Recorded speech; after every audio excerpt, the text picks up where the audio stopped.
This is my Volkswagen Beetle. I bought it for $1,200 on Marketplace. I want to make this thing look like an old Baja style Beetle, and I want it to be lifted. I want it to be like an off-road machine. I just want it to basically be as ridiculous as it can be for being a Volkswagen Beetle. Welcome to the first video. There's a lot more to come. Today, what we've got in mind is I got all the lift parts for the Beetle, and today I'm just gonna put them all on. We're gonna see how much of a lift we get, and we'll go from there. So let's go ahead and let's get started.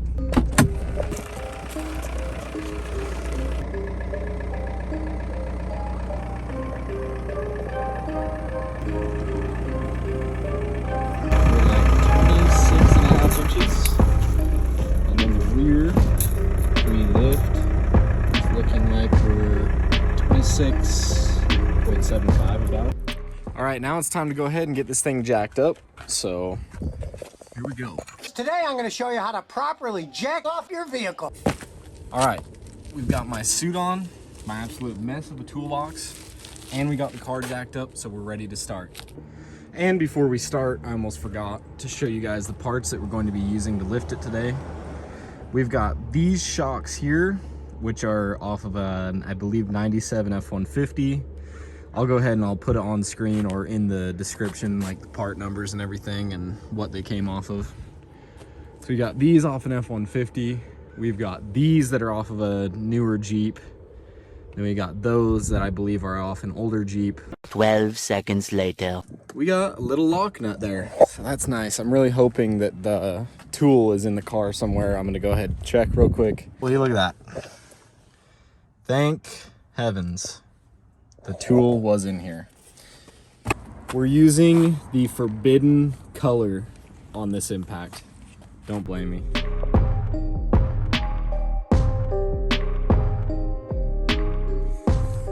So we got the shock unbolted on both sides. Now all we need to do to get the springs out is just kind of do that and they just sort of fall out. So, yep. All right, we got all this old stuff out. I am going to need to reuse these top hats for these rear shocks. I don't know what I'm gonna need to do about the bushings yet. I did read that it's a different size on there, so I might need to do like a sleeve or take those out, I don't know. But the rear springs are out. I am gonna need to reuse these isolators and put them on the Jeep springs that I've got. But now all that we need to do is take these apart and put these top hats onto those shocks and figure out the bottom situation as well. So let's get to it. I decided I'm just gonna put this rubber bushing on here, and then, I'm just gonna slap this on here. And even though it's a little bit loose, I think that with the nut tightened down, it'll be fine. So I'm just gonna run it because we just send it around here. And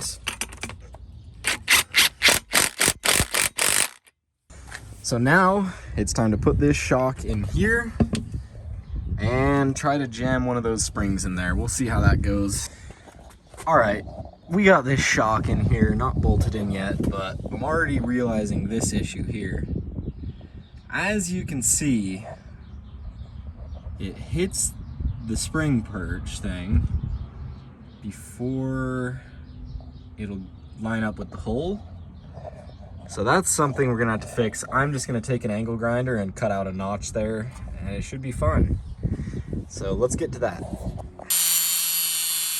Moments later. The way that I had to do it is that bottom bolt, you might notice it's new in that last clip, and that's because that F-150 shock takes a 1/2-inch bolt. So what I ended up having to do is I ended up having to take a 1/2-inch bolt and a 1/2-inch drill bit and drill that hole through the rear beam for the shock bigger, and then that would allow the 1/2-inch bolt to go through it. And I also had to get 1/2-inch washers and put them in between the shock and the rear beam so that the shock couldn't just slide left and right freely. All right guys, we got these wheels and tires freshly from the Les Schwab right down the road. So we got them all mounted up, as you can see, mounted and balanced. All 4 of them. They're pretty aggressive tread. They should look pretty good on this thing, but now it's onto the front. What's up guys, it's Editor Me, and I knew that I was gonna have to make, a little explanation clip like this already before I even started this video, because of the lack of footage on the front end. And the reason for that lack of footage is simply because that it was so frustrating and it was so like one curveball after another that I just didn't take that much footage. And also I was waiting for weeks for parts, and just one thing after another was hitting me. So anyway, I'm gonna have to explain to you how I ended up doing this front end with what little footage that I do have. So on the front end, as you could see, I took it apart, right? I took the spring off the strut and I had just bare strut, and then I took the Jeep spring and I compressed it and I tried to put the Jeep spring on the strut. Well, that aged poorly because I tried to put the Jeep spring on there and I couldn't even compress it enough. So I was like, okay, I need to, number one, like cut coils off of it, or number two, buy another spring, or number three, buy like an extender for the strut, which I had heard of people doing. And so I ended up going with option three. I bought this extender. You'll see it in a clip. I've got a clip of it.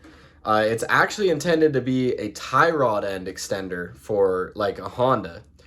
But instead I'm using it for this strut extender. It worked perfectly, no problems, nothing to complain about. It worked great. I'll link it in the description or on screen or something. But yeah, so I put that little strut extender on there. I was able to get the spring on after that point. Still was like really close to not being able to get it compressed enough. That's what I ended up having to do, but I did get it done. I got the springs on the struts. Great. After that point, I put them in the car, and putting them in the car was another story because the driver's side was really difficult. And the reason for it is because that at some point, somebody that owned this car had hit something on the subframe. So it bent the subframe in on the bottom, and it made it so that the control arm would only travel so much down and it wouldn't go any further. So I had to like sit there with a hammer and a screwdriver and pry the subframe back unbent. And I ended up putting like a whole jack handle on the control arm. I had my dad like hanging off this jack handle, just forcing the control arm down enough to get the strut in. But we did get it in, got all the wheels and tires on it, and I was like, finally. And then that's when I got thrown another curveball. Literally, I get 1 inch out of the driveway and crack. Driver's side axle overextended and popped out. So that was nice. And then at that point, I knew that I needed axle spacers so that it wouldn't do it again. But I was like, you want to know what? Maybe I can like fix this without even buying a new axle. So I just reassembled that driver axle. I cut the axle in the center and I welded a piece of pipe over it and like made it longer. That didn't age very well. That took me forever, but it didn't work. So then I knew I had to buy a new axle because I jacked that one up so bad. And I bought this new axle. I put the new axle in.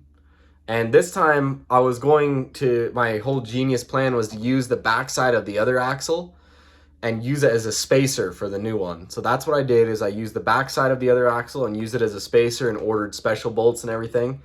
And I tried to put the axle together. Didn't work, long story short. Then I like forced the axle too much in and pushed the axle out the other side. So first it was not enough, then it was too much.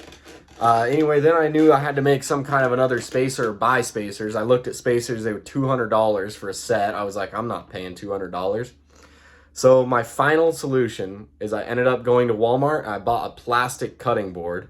Yes, I know it sounds janky, but it completely worked, so shut up now. I bought a plastic cutting board, cut it out to the right shape, like machined it, like drilled all the bolts perfectly. I made 2 of them. I had to make 2 of them and stack them on top of each other. And that's what I used as my axle spacer for the driver's side.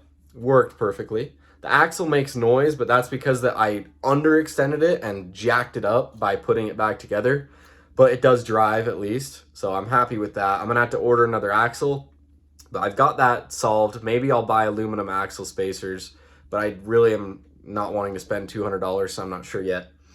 But I did get it assembled. After all those problems, the passenger side axle still rubs at full droop. And the driver's side axle makes some horrible clicking noises, but it does run and drive now, and So here it is. It still needs some trimming on the fenders and such. It needs some limiting straps, but overall it's got the wheels on it, it's got the tires on it, lifts on it, and it looks good. I'm really happy with the result. If you guys are thinking about lifting your Beetle or Mark IV, I definitely would suggest this lift, but keep in mind you're gonna run into a lot of issues actually getting it installed.